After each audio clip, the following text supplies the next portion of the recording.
नमस्कार विद्यार्थी मित्रांनो, मी पूजा आपल्या चॅनलवरती सगळ्यांचं स्वागत करते। आज आपण पाहणार आहोत महाराष्ट्र टीईटीचे सीडीपीचे पियाजे, वायगॉस्की, कोलबर्ग आणि गार्डनर यांचे सिद्धांतावर आधारित प्रश्न पाहणार आहोत, जे तुम्हाला येत्या 28 जूनच्या एक्झामसाठी खूप महत्त्वाचे प्रश्न आहेत, जे फिक्स तुम्हाला पाहायला भेटतील आणि हे प्रॅक्टिस क्वेश्चन्स आहेत।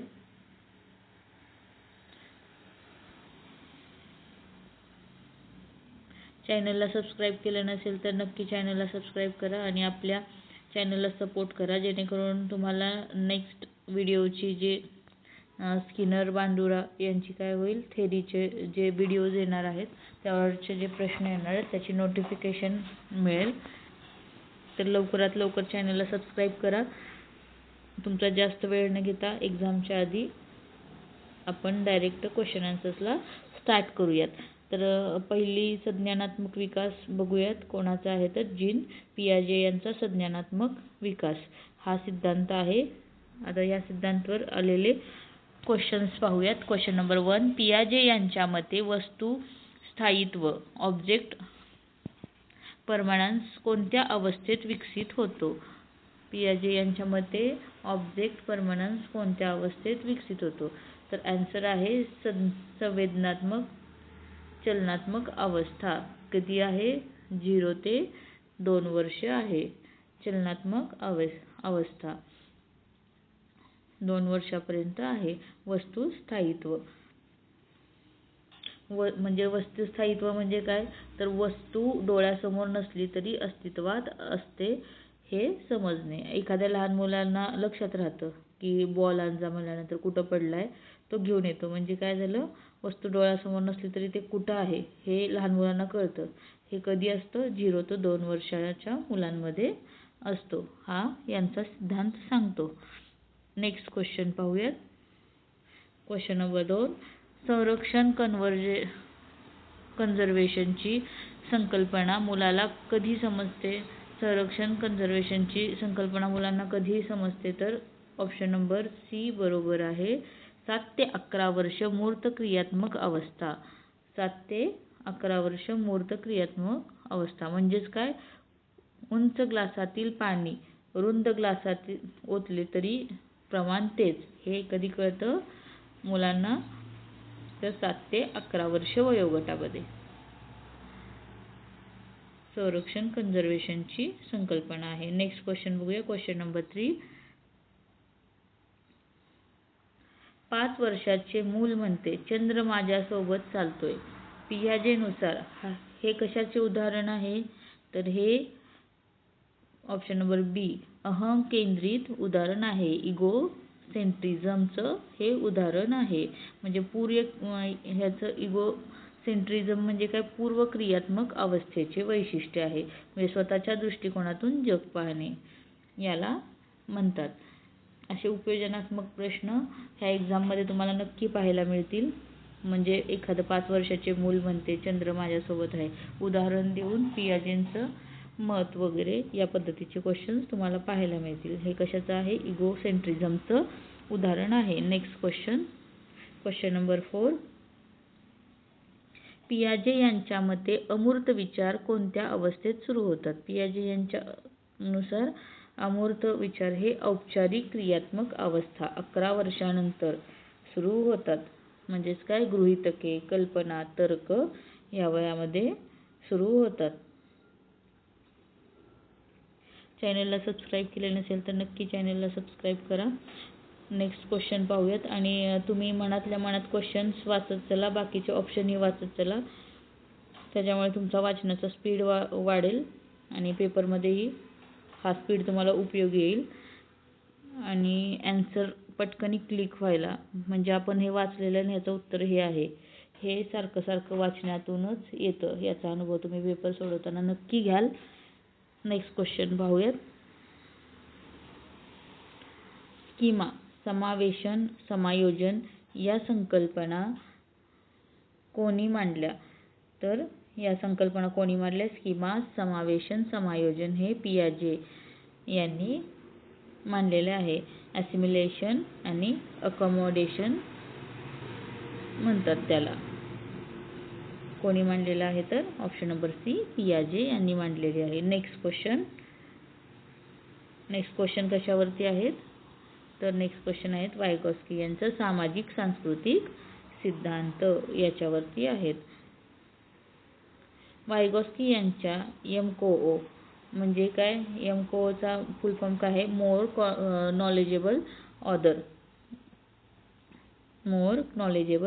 ऑदर म्हणजे कोण, मोर नॉलेजेबल कोण आहे असं विचारलेलं आहे वायगॉस्की यांच्या मते. तर ऑप्शन नंबर बी बरोबर आहे. पालक, शिक्षक, हुशार मित्र ज्यांच्याकडून मूल शिकते याला एमकोओ म्हणतात.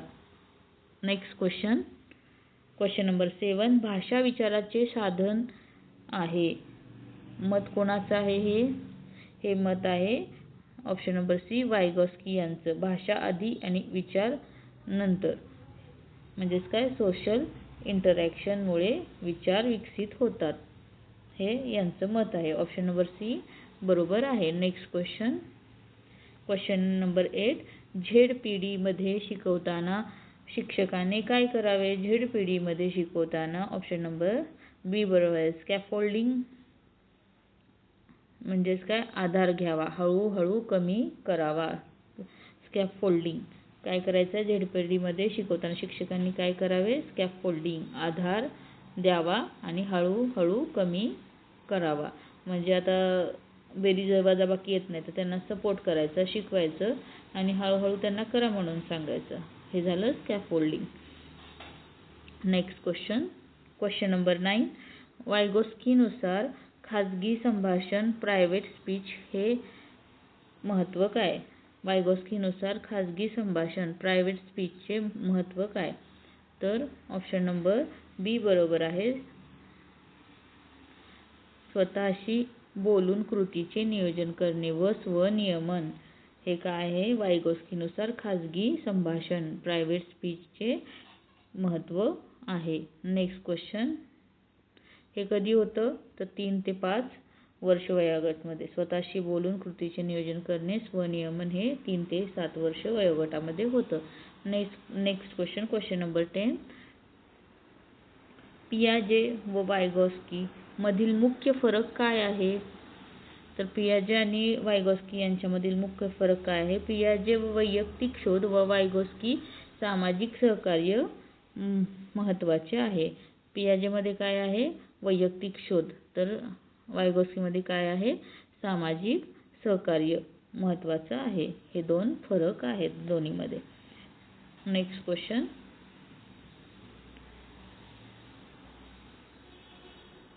कोलबर्ग नैतिक विकासाचा सिद्धांत. कोलबर्गचा कोणता आहे, नैतिक विकासाचा सिद्धांत आहे. कोलबर्ग यांच्या मते 9 वर्षाचा मुलगा पोलीस पकडेल म्हणून चोरी करत नाही. कोणती पातळी आहे ही, तर ऑप्शन नंबर सी बरोबर आहे. पूर्व परंपरागत पातळी अवस्था 1 शिक्षा टाळणे ही काय आहे, 9 वर्षाच्या मुलाची अवस्था आहे. पूर्व परंपरागत पातळी अवस्था 1 शिक्षा टाळणे, शिक्षा होऊ नये म्हणून तो चोरी करत नाहीये. Next question number 12. कायद्याचे पालन करणे हे प्रत्येकाचे कर्तव्य आहे. ही कोणती अवस्था आहे.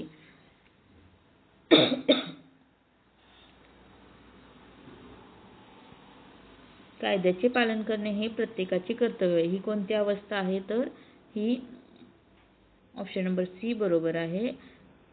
कायदा व सुव्यवस्था अभिमुख्यता म्हणजे परंपरागत पातळी.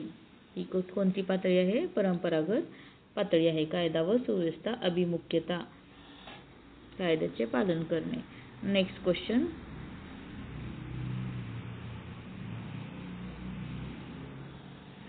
नंबर 13. कोलबर्ग नैतिक विकास मोजण्यासाठी कोणती पद्धत वापरली. कोलबर्ग यांनी नैतिक विचार मोजण्यासाठी कोणती पद्धत वापरली तर हेंजची दुविधा म्हणजेच हेंज डायलेमा सारखा नैतिक कथा यांनी वापरलेले आहे. बायकोसाठी औषध चोरणे योग्य की अयोग्य, ही काय केलेली, ह्यांची दुविधा हा नैतिक कथा. हे कोलबर्गचे नैतिक विकास मोजण्यासाठी योग्य आहे. Next question, question number 14. सार्वत्रिक नैतिक तत्वे अवस्था 6 कोणत्या पातळीत येते? सार्वत्रिक नैतिक तत्वे अवस्था 6 कोणत्या पातळीत येते? तर ऑप्शन नंबर सी बरोबर आहे, उत्तर परंपरागत पातळी. कुठे येते? तर उत्तम परंपरागत पातळी येथे येते. Question number 15. 16 वर्षाची मुलगी म्हणते मैत्रिणीला वाईट वाटेल म्हणून मी खोटे बोलले. कोणती अवस्था आहे?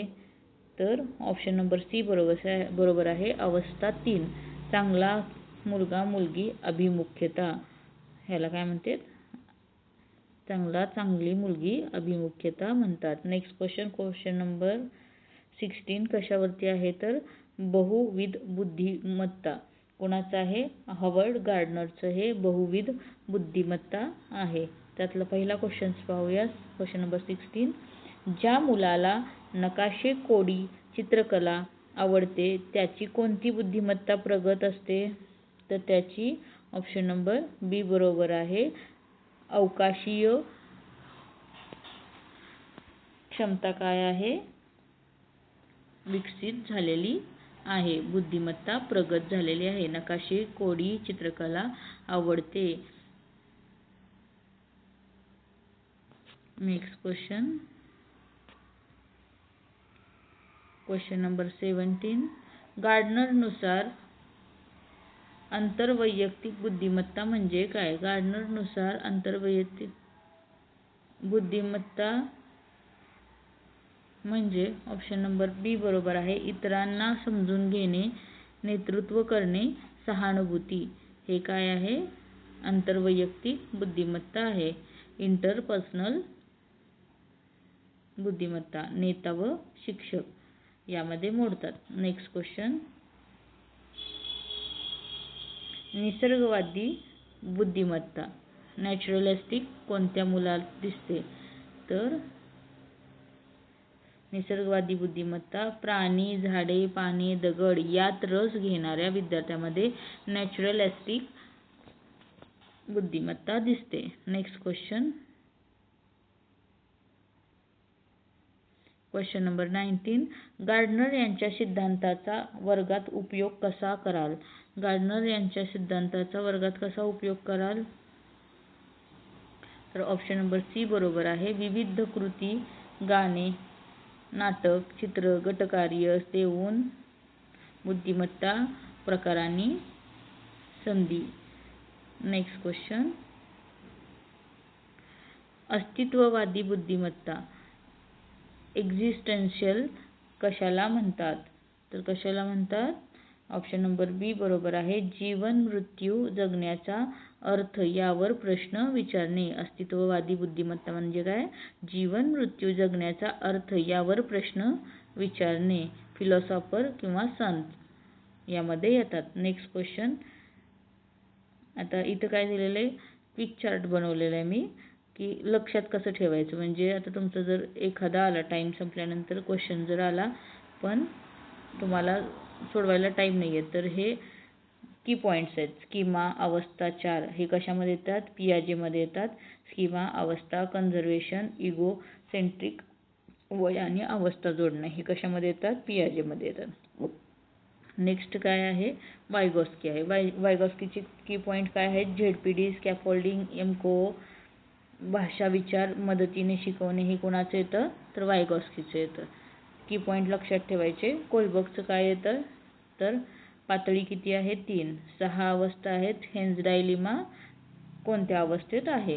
हे कोलबर्गने सांगितलेलं आहे. गार्डनर यांनी काय सांगितलेलं आहे?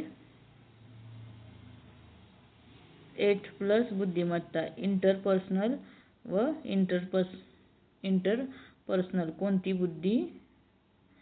कोणती बुद्धिमत्ता हे गार्डनर यांनी सांगितलेलं. हे की पॉईंट आहेत. स्क्रीनशॉट मारायचा असला तर स्क्रीनशॉट मारून घ्या. लिहायची गरज पडणार नाही आणि एक्झामच्या आधी नक्की वाचा.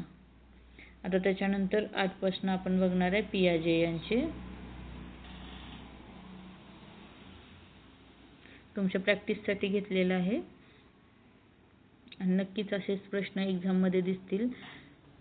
सिद्धांतावरती पियाजेनुसार वस्तू स्थायित्व कधी विकसित होतो? पियाजे यांच्या मते वस्तू स्थायित्व कधी निर्माण होतं? तर 0 ते 2 वर्षे संवेदनात्मक अवस्था यामध्ये होतो. Next question,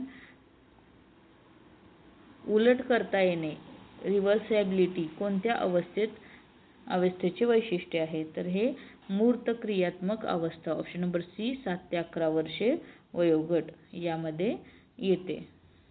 next question, question number 3, 4 वर्षाचे मूल म्हणते ढग चालतात कारण मी चालतो. हे कशाचे उदाहरण आहे? हे जीवात्मक ॲनिमिझम याचे उदाहरण आहे. एकच मिनिट खालीवर होते.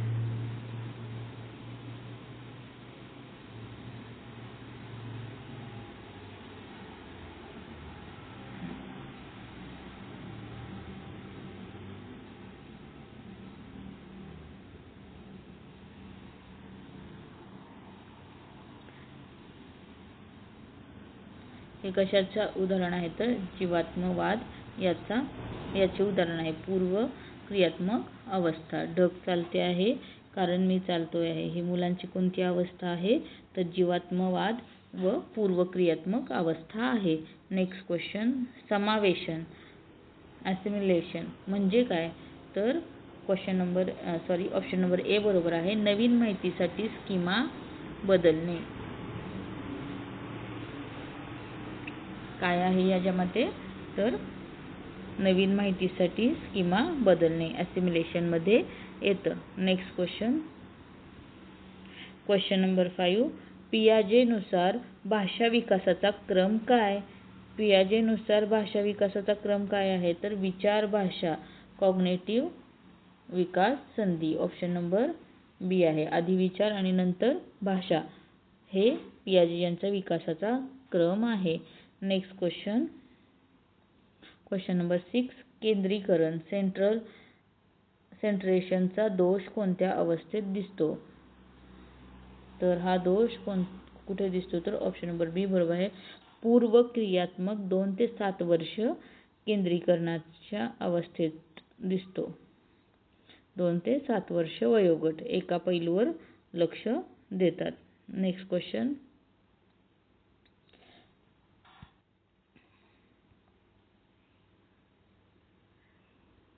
क्वेश्चन नंबर 7, 12 वर्षाचे मूल गृहीतकावर विचार करू शकते. कोणती अवस्था आहे? तर ही औपचारिक अवस्था किंवा क्रियात्मक आहे.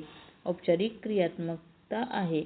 12 वर्षाचे मूल गृहीतकावर विचार करू शकते ही औपचारिक क्रियात्मक अवस्था आहे. ऑप्शन नंबर डी बरोबर आहे. नेक्स्ट क्वेश्चन, पियाजेनुसार खेळाचे महत्त्व काय? पियाजे यांच्यानुसार समायोजनासाठी आवश्यक शिकण्याचे साधन. समायोजनासाठी आवश्यक शिकण्याचे साधन हे खेळाचे महत्त्व आहे पियाजे यांच्या मते. नेक्स्ट क्वेश्चन, वायगॉस्की यांच्यावरती 8 क्वेश्चन आहेत. झेडपीडी म्हणजे काय? तर झेडपीडी म्हणजे ऑप्शन नंबर सी मदतीने करू शकते पण एकट्याने नाही ते क्षेत्र म्हणजेच काय? झेडपीडी. ऑप्शन नंबर सी बरोबर आहे. नेक्स्ट क्वेश्चन, क्वेश्चन नंबर 10, स्कॅफोल्डिंगचे उदाहरण कोणते? स्कॅफोल्डिंगचे उदाहरण काय आहे हे विचारलेलं आहे. तर पूर्ण उत्तर सांगे. सायकल शिकताना सुरुवातीला धरणे नंतर सोडून देणे हे एकदम योग्य उत्तर आहे. स्कॅफोल्डिंगमध्ये काय आहे? पहिल्यांदा आधार द्यायचा नंतर तो आधार कमी करायचा आहे. याचे उदाहरण काय आहे? तर ऑप्शन नंबर बी आहे. सायकल शिकवताना सुरुवातीला धरणे नंतर सोडून देणे हे स्कॅफोल्डिंगमध्ये येते. नेक्स्ट क्वेश्चन, क्वेश्चन नंबर 11, वायगॉस्कीनुसार सांस्कृतिक साधने कोणती? वायगॉस्कीनुसार सांस्कृतिक साधने कोणती? तर भाषा, चिन्हे, नकाशे, कॅलेंडर हे कल्चरल टूल्स वायगॉस्कीनुसार सांस्कृतिक साधने आहेत. Next question number 12. MKO more knowledgeable other वर्गात कोण असू शकते? तर ऑप्शन नंबर सी बरोबर आहे. शिक्षक, पालक, हुशार मित्र हे असू शकतात. Question number 13. वायगॉस्कीनुसार शिकणे कशामुळे होते? वायगॉस्कीनुसार शिकणे सामाजिक संवाद व सहकार्यातून होते. Next question number 14. खाजगी संभाषण प्रायव्हेट स्पीच कोणत्या वयात जास्त असते? खाजगी संभाषण हे कोणत्या वयात जास्त असते? आन्सर बी बरोबर आहे. 3 ते 7 वर्ष इनर स्पीच असते.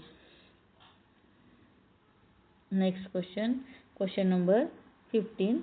पियाजे व वायगॉस्की मध्ये भाषेबाबत फरक काय? तर भाषेबाबत काय फरक आहे पियाजे आणि वायगॉस्कीमध्ये? पियाजे विचार, भाषा, पियाजे यांचं कशावर आहे? भाषेतला फरक, आधी विचार मग भाषा. आणि वायगॉस्की काय म्हणतात? भाषा नंतर विचार. हा कन्फ्युजिंग प्रश्न आहे, त्यामुळे व्यवस्थित लक्षात ठेवायचं. पियाजे आता त्याचा शॉर्ट फॉर्म करू शकता की भाषेबद्दल काय आहे. तर पियाजे यांचं मत, तर दोन्हीचे पहिले अक्षर घ्या आणि विभा नाव पाडा. पियाजे विभा आणि वायगॉस्कीचं भावी असं नाव पाडा आणि लक्षात ठेवून द्या. Next question. सहकारी अध्ययन म्हणजेच काय? कोलॅबरेटिव्ह लर्निंग कोणत्या सिद्धांतावर आधारित आहे? कोलॅबरेटिव्ह लर्निंग कोणत्या सिद्धांतावर आधारित आहेत?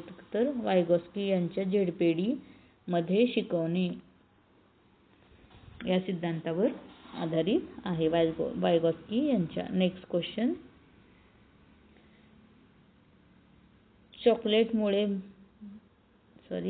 Question number 17. चॉकलेट मिळेल म्हणून खोटे बोलत नाही. कोलबर्गची कोणती अवस्था आहे? तर चॉकलेट मिळेल म्हणून खोटे बोलत नाही. कोलबर्गची कोणती अवस्था आहे? तर ऑप्शन नंबर बी बरोबर आहे. अवस्था 2 बक्षीस फायदा हे आहे. Question number 18. हेन्झ डायलिमा मध्ये हेन्झने औषधे चोरले कारण बायकोचा जीव वाचवणे कायद्यापेक्षा महत्त्वाचे. कोणती पातळी आहे? तर ही उत्तर परंपरागत पातळी आहे. अवस्था कोणती आहे? 5 ते 6 ही अवस्था आहे. अवस्था पण विचारल्या जातात, त्यामुळे अवस्था पण लक्षात ठेवा. Next question number 19. कोलबर्गच्या सिद्धांताची किती पातळ्या आहेत? तर कोलबर्गच्या सिद्धांताच्या किती पातळ्या आहेत? तर ऑप्शन नंबर बी बरोबर आहे. 3. पूर्व परंपरागत आणि उत्तर परंपरागत ह्या 3 पातळ्या आहेत. नुसतं 3 लक्षात ठेवण्यापेक्षा कोणत्या पातळ्या आहेत हे पण लक्षात ठेवा, कारण की हेच आपण सिक्वेन्स येऊ शकतो किंवा यातलं एखादं ऑड मॅन आउटमध्ये येऊ शकतं. पूर्व परंपरागत आणि उत्तर परंपरागत हे 3 येऊ शकतात. Next question number 20. सर्वांनी मला चांगले म्हणावे म्हणून मी नियम पाळतो. कोणती अवस्था? सर्वांनी चांगले म्हणून मी नियम पाळतो ही कोणती अवस्था आहे? अवस्था नंबर 3 आहे. चांगला मुलगा अभिमुख्यता. ऑप्शन नंबर सी बरोबर आहे. Next question number 21. कोलबर्ग नुसार नैतिक विकास कशावर अवलंबून असतो? कोलबर्ग यांच्यानुसार नैतिक विकास कशावर अवलंबून असतो? तर संज्ञानात्मक विकास व सामाजिक अनुभव यावर आधारित किंवा अवलंबून असतो. ऑप्शन नंबर सी बरोबर आहे. Next question number 22. कायदा व सुव्यवस्था लॉ अँड ऑर्डर ओरिएंटेशन कोणती अवस्था आहे?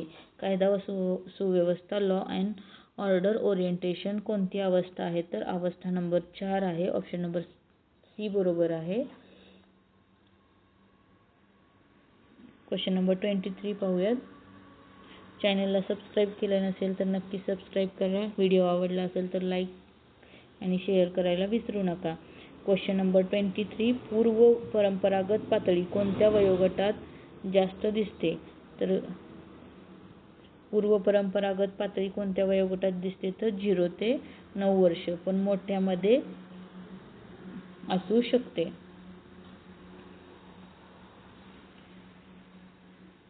नेक्स्ट क्वेश्चन गार्डनर यांच्यावरती आहे. क्वेश्चन नंबर 24, ज्या मुलाला स्वतःच्या भावना स्थाने कमकुवतपणा समजतो त्याची कोणती बुद्धिमत्ता प्रगत असते? तर त्यांची ऑप्शन नंबर बी वैयक्तिक इंटरपर्सनल बुद्धिमत्ता काय असते? प्रगत झालेली असते. ऑप्शन नंबर बी बरोबर आहे.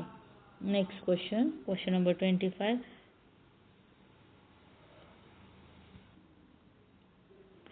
शारीरिक हालचाली बुद्धिमत्ता बॉडी कायनेस्टिझम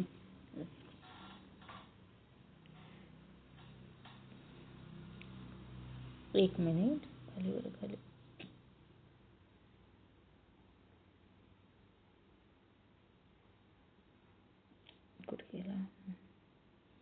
क्वेश्चन नंबर 25, शारीरिक हालचाली बुद्धिमत्ता बॉडीली कायनेस्थेटिक कोणती दिसते?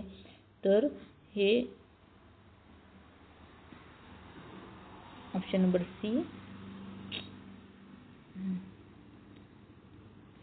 नंबर सी नर्तक, खेळाडू आणि सर्जन मध्ये दिसते. शारीरिक हालचाल बुद्धिमत्ता दिसते नर्तक, खेळाडू आणि सर्जन. नेक्स्ट क्वेश्चन नंबर 26, गार्डनर नुसार IQ टेस्ट का अपुरी आहे? गार्डनर नुसार IQ टेस्ट का अपुरी आहे? ती फक्त भाषा, तार्किक, गणिती बुद्धिमत्ता मोजते, बाकीच्या 6 ते 7 नाही.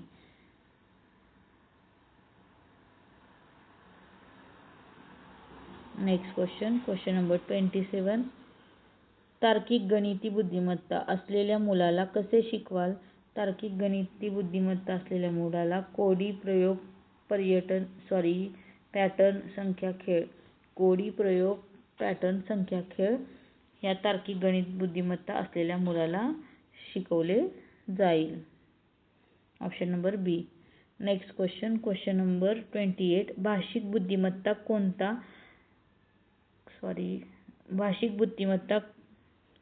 कोणात जास्त असते? भाषिक बुद्धिमत्ता कोणात जास्त असते? तर लेखक, कवी, वकील, पत्रकार यांच्यामध्ये जास्त असते. नेक्स्ट क्वेश्चन नंबर 29, गार्डनर यांनी सुरुवातीला किती बुद्धिमत्ता सांगितल्या, नंतर किती सांगितल्या? गार्डनर यांनी किती बुद्धिमत्ता सांगितल्या आहे? तर ऑप्शन नंबर बी बरोबर आहे, 7. पहिल्यांदा किती सांगितल्या? 7. नंतर 8 आणि 9 जोडल्या आहेत.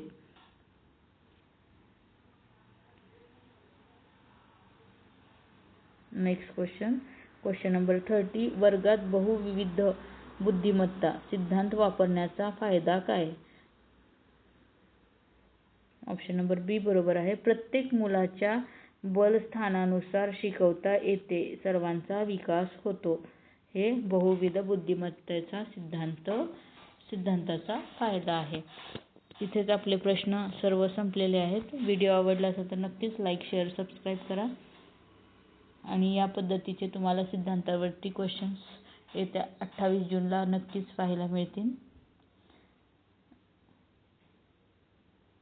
आणि आपल्या चॅनलला सपोर्ट करायला विसरू नका. एक सबस्क्राईब नक्कीच. धन्यवाद.